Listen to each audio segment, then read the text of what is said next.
말씀의 제목은 고난 속에서의 지혜입니다. 고난 속에서의 지혜. 우리가 신앙생활을 하면서 갖게 되는 여러 가지 오해들이 있는데요. 그 중에 하나가 바로 하나님을 단편적으로 신앙하는 것입니다. 우리에게 은혜를 베푸시고 축복을 부어주시는 그런 하나님을 믿고 우리가 신앙생활을 하면서도 우리의 죄와 또 악함으로 인해서 하나님께서 우리를 재앙으로 징계하실 때 그것은 피하고 싶어하는 그런 모습으로 나아간다는 것이죠. 그러나 이것은 하나님을 바르게 신앙하는 것이 아닙니다. 온전한 하나님이 아니라 이 편향적인 자신의 어떤 의도대로 믿고 싶어하는 하나님만을 취사해서 선택하는 어떤 그러한 모습들, 그러한 신앙들, 이것은 우리가 피해야 하는 신앙의 모습인 것이죠. 축복을 내리시든 또한 징계를 내리시든 그 모든 것을 우리에게 허락하시는 분, 주관하시는 분은 바로 다름 아닌 우리가 믿는 우리 아버지 되시는 여호와 하나님이시라고 하는 사실입니다. 우리가 그것을 인정하고 또 그것을 받아들여야 한다고 하는 것입니다. 그것이 말로 우리가 하나님의 자녀가 된다라고 하는 사실을 우리 스스로 우리의 삶을 통해 입증하는, 증거하는 그러한 것이기 때문이죠.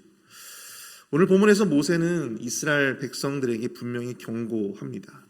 율법의 모든 말씀을 지켜 행하지 아니하고 여호와 하나님의 이름을 경외하지 아니하면 온갖 질병과 재앙으로 진정한 파멸을 경험하게 될 것이다. 이스라엘 백성들이 하나님의 백성들로서 나름 이러한 질병과 재앙으로부터 그동안 보호받을 수 있었지만 그들 스스로 이 율법을 지켜 행하지 아니하면 그들 스스로 나는 하나님의 백성이 아니다, 하나님의 통치를 거부하는 그러한 모습으로 나아갈 때 그들은 그동안 자기 스스로를 보호받으면서 살아왔던 그 모든 질병과 재앙의 그 모든 것들을 감수해야만 했다라고 하는 사실입니다. 그들이 그동안 하나님의 백성으로 보호받았던 그 모든 질병과 재앙으로부터 더 이상 보호받지 못하고 그 재앙을 고스란히 다 받게 될 것이다라고 하는 것이죠.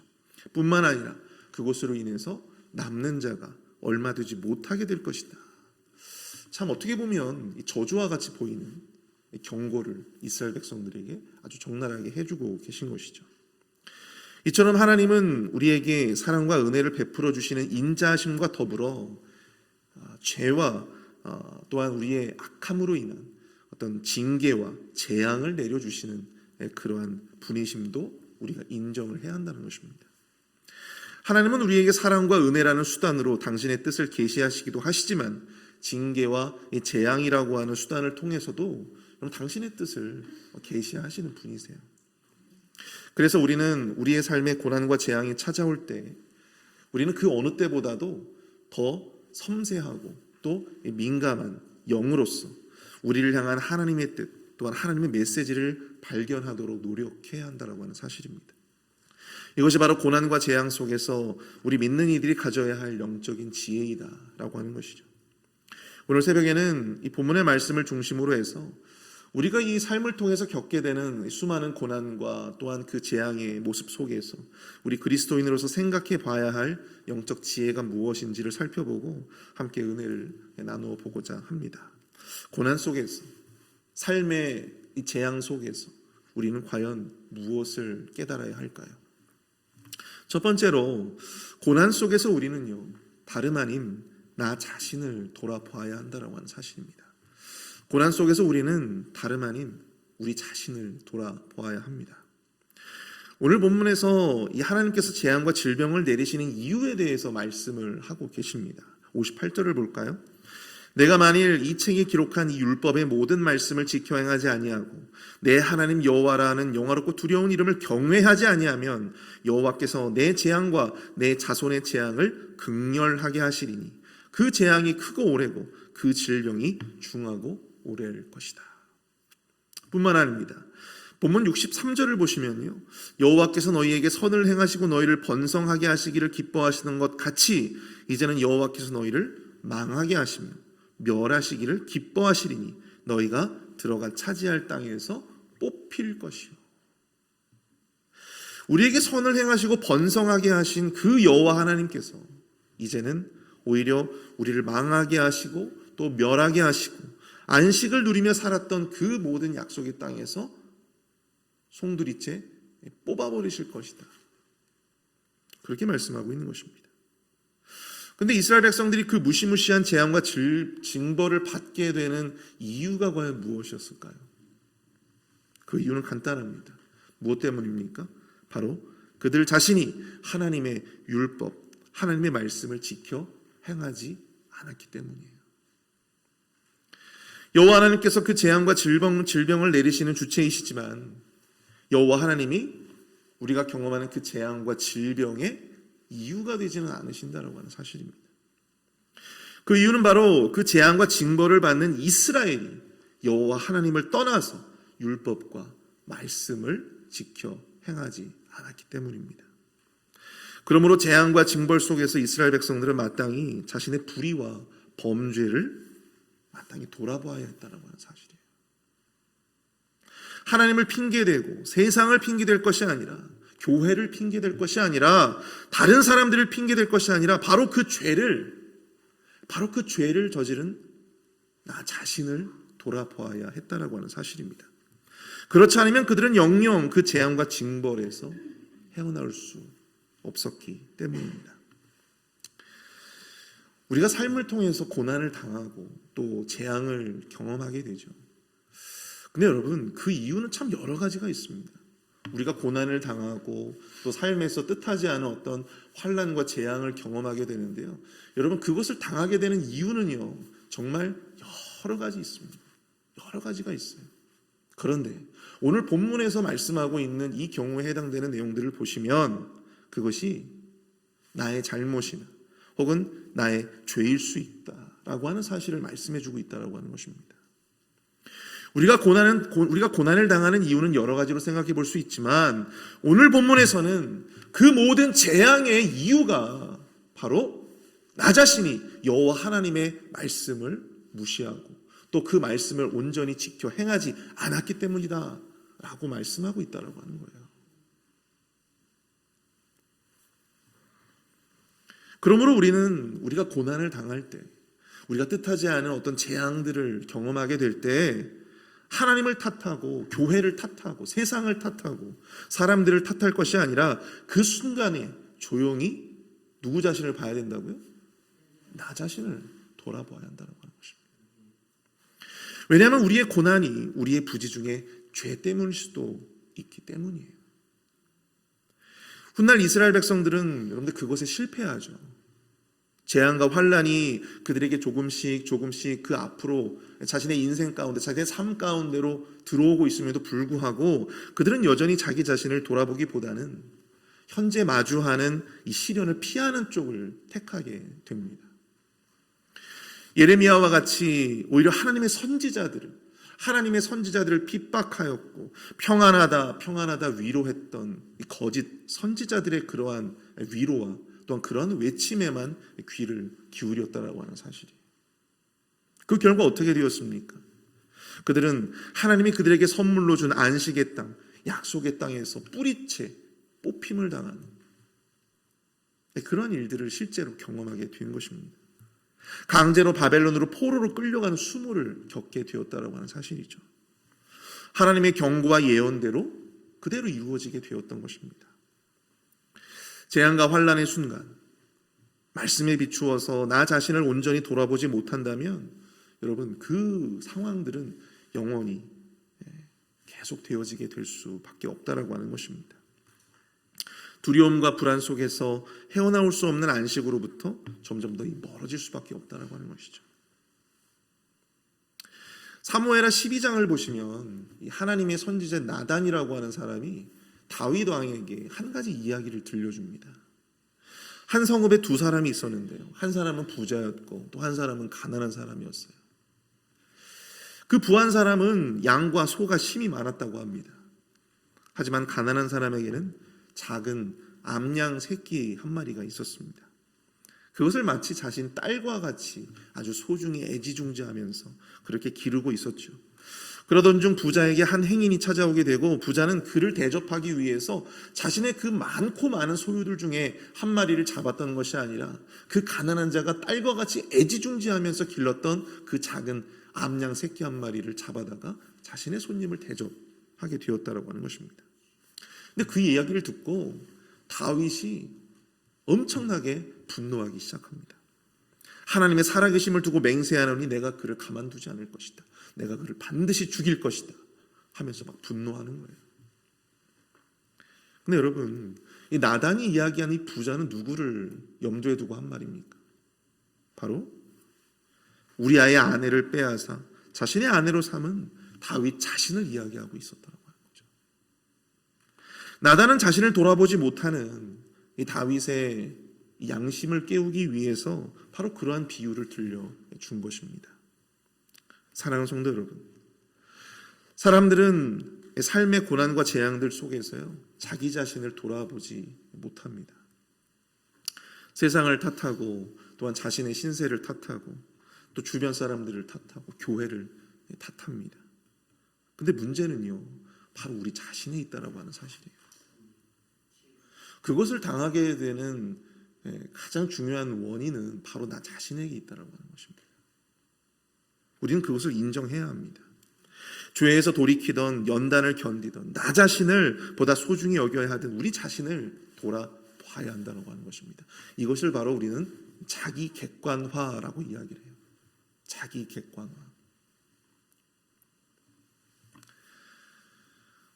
오늘 이 재앙과 환난을 통해서 하나님이 우리에게 전하시고자 하는 메시지, 그것이 무엇입니까? 바로 그 고난의 순간에 우리가 뜻하지 않게 겪게 되는 삶의 그 환난 속에서 우리가 다른 세상의 그 어떤 것 아니면 다른 어떤 세상의 사람들에게 집중할 것이 아니라 바로 하나님 앞에서 나 자신에 집중해야 한다라고 하는 사실, 바로 나 자신을 돌아볼 수 있어야 한다는 사실, 하나님 앞에 내가 얼마나 큰 죄인인지를 내 스스로 깨닫고 또 나 자신을 객관화시킬 수 있는 그런 모습으로 내가 주님 앞에 나아가야 함을 말씀해 주고 계신 것입니다. 하나님은 사랑의 하나님이 맞아요. 위로와 은혜를 통해서 우리에게 말씀해 주시고 우리의 삶을 통해 끊임없이 자신의 사랑과 또한 은혜와 위로를 부어주시는 분이 맞습니다. 그런데 여러분, 때에 따라서 하나님께서는 우리에게 징계와 재앙이라고 하는 수단을 사용하셔서 우리에게 말씀하시기도 한다라고 하는 사실을 여러분, 우리는 놓쳐서는 안 된다라고 하는 사실이죠. 뜻하지 않은 삶의 위기를 만날 때일수록 말씀의 빛으로 우리의 삶을 돌아보고 우리 자신을 하나님 앞에 드려야 하는 것입니다. 바로 그것이야말로 우리가 진정으로 지금의 우리의 이런 어려운 난국을, 어려운 상황들을 극복해 나아갈 수 있는, 우리가 밟을 수 있는 첫 번째 스텝이 될 수 있는 거예요. 그러한 영적인 지혜가 우리 모두에게 필요한 줄로 믿습니다. 두 번째로 우리가 이 고난 속에서 우리가 가져야 할 영적 지혜, 그것은 회개로서 안식과 평안을 다시 구해야 한다고 하는 사실입니다. 고난 속에서 우리는 우리의 이 말씀의 빛에 비추어 우리의 삶을 돌아보고 또 하나님 앞에 온전한 모습으로 다시금 나아가야 한다고 했어요. 근데 그것이 바로 이 회개라고 하는 것입니다. 회개. 그동안 우리가 잘못된 길로 왔음을 깨달았다면요, 여러분, 우리가 돌아가는 수고가 있다 하더라도 다시금 원래의 길로 돌아가야 하는 거잖아요. 그것을 우리는 뭐라고 부릅니까? 회개라고 이야기를 하는 거죠. 다시 바로잡는 것입니다. 우리의 길을, 잘못된 그 길을 다시 재조정을 하는 것입니다. 그것이 바로 회개라고 하는 거예요. 하나님의 말씀과 율법을 지켜 행하지 아니하고 어긋난 삶을 살았다면 응당 하나님 앞에 진정 어린 회개 가운데로 나아가야 한다고 하는 사실입니다. 삶의 목적과 방향을 바꾸는 이 회개의 노력을 하지 않을 때 우리는 영영 잃어버린 안식과 평안을 되찾지 못할 수도 있는 것입니다. 오늘 본문 68절을 보세요. 여호와께서 너를 배에 싣고 전에 내게 말씀하여 이르시기를 내가 다시는 그 길을 보지 못하리라 하시던 그 길로 너를 애굽으로 끌어가실 것이다. 이스라엘 백성들이 애굽으로부터 벗어나 누리게 되었던 그 모든 자유, 그 모든 안식을 잃어버리게 될 것이다. 하나님의 경고의 말씀이에요. 우리가 누리는 안식과 평안은요, 이 하나님으로부터 말미암는 것임을 여러분들 기억하실 수 있기를 바랍니다. 죄로 말미암아 하나님과 우리의 사이의 관계가 어긋나 버렸다면 그때 나타나는 증상이 무엇일까요? 바로 두려움과 불안이 우리의 삶을 계속해서 엄습해 들어온다는 사실입니다. 하나님 안에서 우리가 마땅히 누리던 안식과 평안을 잃어버리게 된다고 하는 것입니다. 67절을 보십시오. 내 마음의 두려움과 눈이 보는 것으로 말미암아 아침에는 이르기를 저녁이 되었으면 좋겠다 할 것이요 저녁에는 이르기를 아침이 되었으면 좋겠다 하리라. 이것은 죄인이 두려움과 불안으로 밤을 지새우며 그 모든 것들이 빨리 끝나기를, 빨리 다시금 그 잃어버렸던 평안과 안식이 나의 삶에 찾아오기를 간절하게 갈망하는 그러한 표현이 되는 것이죠. 제가 이 월요일 날 쉬는 날에는 제가 가끔씩 이제 아내에게 혼자서 나가서 커피라도 마시고 오라고 그렇게 할 때가 있습니다. 육아 때문에 이제 거의 이제 혼자만의 시간, 보통 그것을 미타임이라고 하죠. 근데 그 미타임을 가질 시간이 없잖아요. 그래서 제가 집에 있을 때에는 아내에게 뭐 한두 시간 정도 밖에서 나갔다 오라고 일부러 이렇게 이야기를 합니다. 그래야지만 이 가정에 평화가 찾아오기 때문이죠. 근데 여러분, 문제가 저희 이제 둘째 아들이 있잖아요. 근데 아직까지는 저보다는 엄마의 존재가 훨씬 더 중요한 그러한 때입니다. 근데 이 아이가 잘 놀다가도 이 엄마가 없다라고 하는 사실을 알게 되면요, 급격하게 그 눈이 막 흔들려요. 그리고 불안해하는 것을 제가 느낍니다. 그런데 명색이 제가 아빠인데, 아빠가 옆에 있는데도 불구하고 아이가 막 두려워하고 막 불안해하는 거예요. 그래서 엄마가 다시금 이제 오게 되면 얼굴에 막 화색이 돌고 안심하는 그러한 아들의 표정을 제가 보게 됩니다. 엄마가 없었을 때 이 아이가 갖게 되는 그 두려움과 불안함, 그것이 이 하나님과의 관계가 끊어진 우리의 모습이 아닐까를 생각해 보게 되었습니다.